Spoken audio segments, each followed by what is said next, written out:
Hello everybody, this is Scott with Another Turn Woodworks, and welcome to Sawdust Sunday.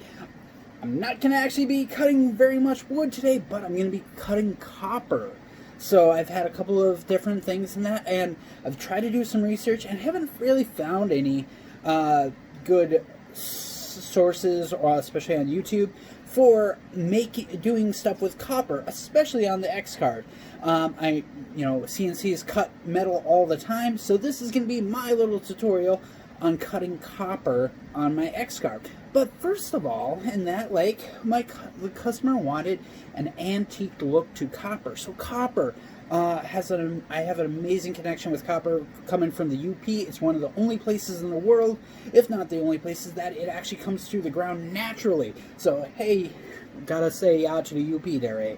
So I was able to get my hands onto some beautiful copper, and I antiqued it.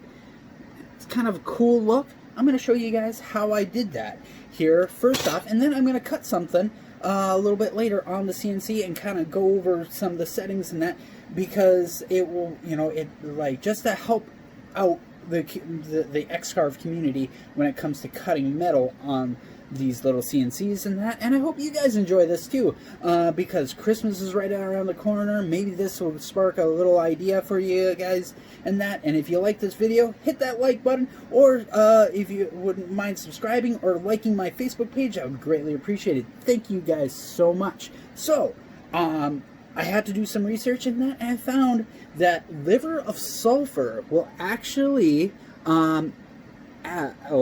change kind of the chemical compound, or add a antique look to copper, so, and other metals as well. So it's suggested to use some hot water. So I got my kettle here. We're going to put some hot water in here. Hopefully it doesn't melt this. I'm going to put on some gloves just for some extra protection.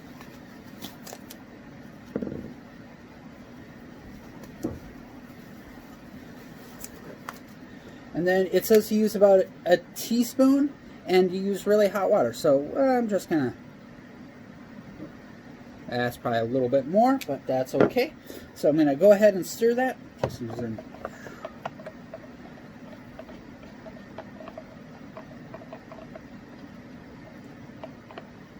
So we're going to go ahead, we're going to antique this. So here it is. I'm just going to put that in.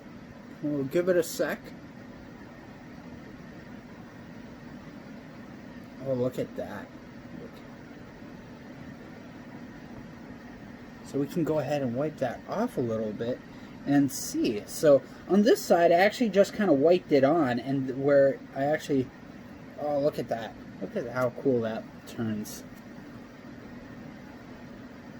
So super cool. One thing you'd be sure to do is be sure to wipe off any grease that you have, or to clean off the copper really well. Otherwise, your fingerprints will leave some smudges on this.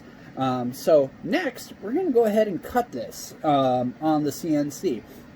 So the liver of sulfur does a really good job antiquing copper and some other metals. I'll get into maybe antiquing some brass using the same method later and show you guys, but that's really cool. So now what I got to do is I got to design something, and being that I'm going to do a little UP out of this, and make a small little copper Christmas ornament out of this little thing.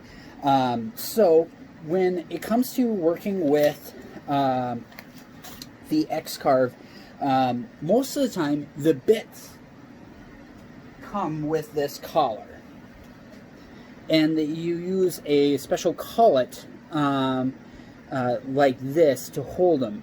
But when you're cutting a lot of stuff in that, you can go through a metal. It's a lot harder than wood, so you got to you go through bits a lot quicker. And these bits, these run like $10 each and that, so they're really expensive. So you try to find the best deal. I found this off of Amazon, and it came with like 6 of them, and so a question I saw on the forums is, how far do you put this in? And when it comes, all I did is I put in one with a stop, and I saw where it landed. And it's really hard to see in there, but there's a shoulder down there, and it's about 1/8 of an inch below that where that shoulder is. So I'll just match this up as close as possible to that.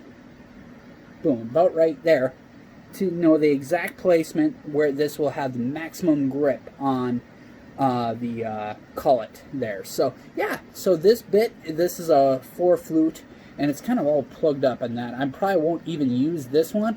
It kind of says to use a high speed 2 flute in that, because you want to, when I first cut this in that, it actually like bended the metal, not cut the metal, and we want it to cut the metal so it has a nice smooth finish. So let's give this a try, and I'll get a piece all mounted up, and let's see how this carves in that. So thank you guys so much for watching. Enjoy the rest of the video, and like I said, if you guys like this video and want to see more, hit that like and subscribe button. Otherwise, have a great week. Thank you guys so much for clicking on this video.